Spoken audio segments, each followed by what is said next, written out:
But how that fight ended, it needed a rematch. And even when I win the belt again, I'm like, fuck it, it's a belt, dude. I live so many different lives that I just don't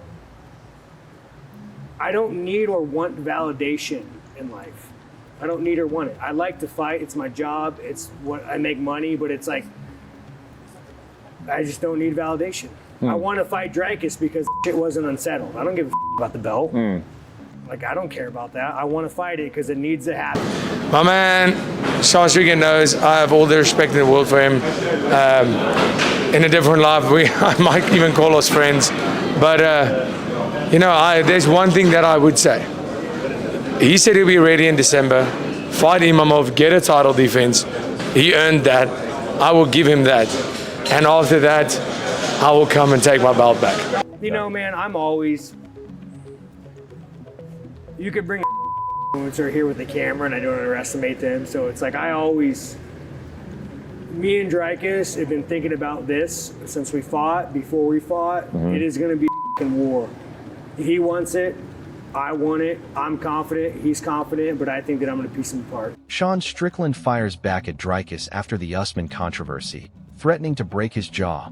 But Dricus may be the last guy you want to piss off, because the more you hurt him, the more dangerous he gets. Sean knows that's a killer.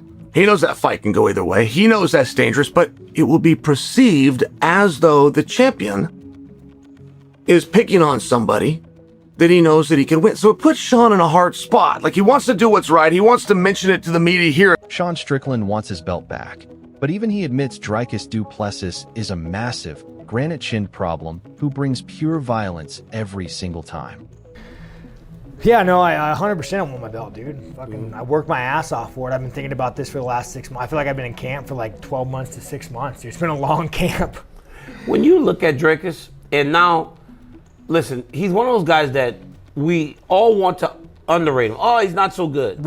Short butt, it's everyone's like, when he knocked out Robert Whitaker, oh, something's wrong with Robert. He's not the same guy. So it's one of those then he weird wins things. the belt. It's one of those weird things where like he's not that good, but he fights really hard. And when you have a chin made of granite, and he's big, and you're big and you fight hard, you can do a lot. But I mean, like, no, he's not that good. He has a hard chin and he fights hard. And man, Dricus du Plessis sees it clearly. Sean Strickland now knows this isn't a walk in the park. This rematch is an absolute war, and Dricus is ready for it. I could definitely see that, but I could also see a man that knows this is not something that is going to be a walkover. This is not something. He quickly realized that this is a different division, it's a bigger division, and he saw the hunger in my eyes. I could see in his eyes when he realized this is not going to be a fight, this is going to be an absolute war. But if Sean Strickland wants revenge, he's got to solve the biggest problem from their first fight. How do you beat a guy who lives for an all-out war? You're seeing this like a totally different beast. He's just super nonstop, and you can't relentless. You can't keep up with that. You know, he's like, it's just hard work. It's just hard work. I believe that, but man, but state of mind too. Like he believes it mentally. But it's the amount of hard work is extraordinary to get to that level, and I think Dricus is kind of a similar thing. Kind of guy. I think that dude works so hard that he can go out there and fight full blast. Which is what's weird to when you watch him fight. Like, sometimes it doesn't look as clean. Sean Strickland wants a clean boxing fight. But Joe Rogan also knows Dricus du Plessis is at his most dangerous when the fight becomes completely chaotic. Problems. That guy, he just has to touch you once. Shit's going down. He's so different than anybody else in the division. Like, he knocks everybody out. Everybody hits hard. They all hit hard. But that fucking dude hits hard.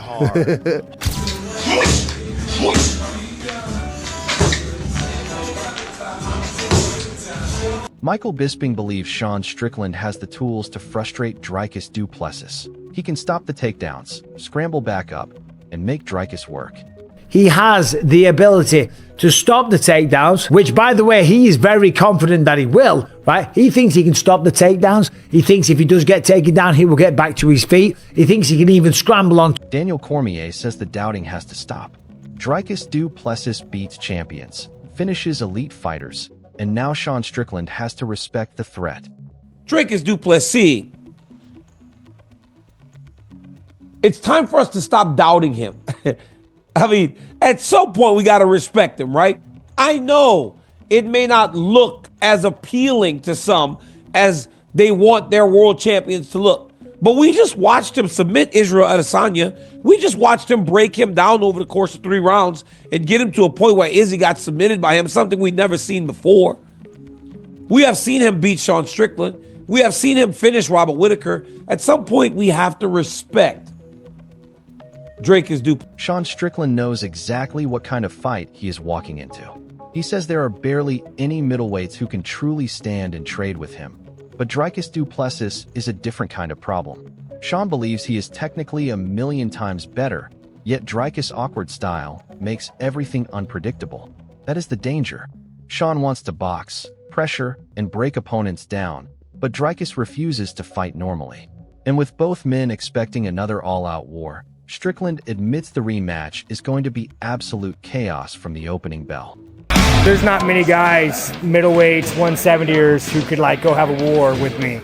So if I really want to bang, the best thing is to get a fresh heavyweight, get me tired, and just rotate them. How do you feel about the next fight?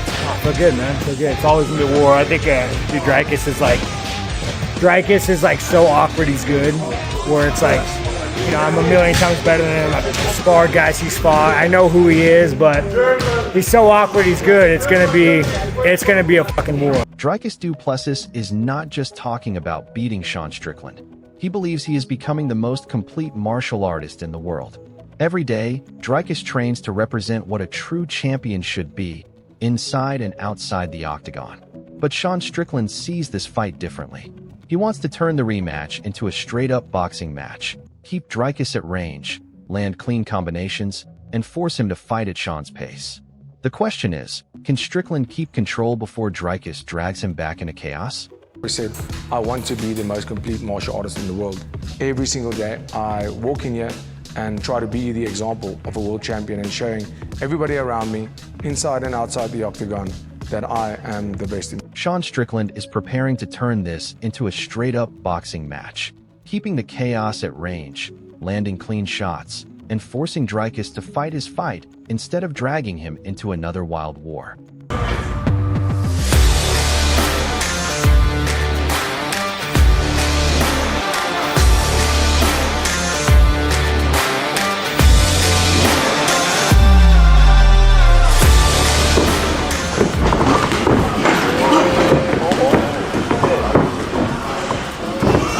Don't let him get that rhythm on. Break it up, come on. But Dricus du Plessis is making sure that problem never happens again. He's coming prepared to drag Sean into another brutal war, break his rhythm, and prove Strickland still can't handle the madness.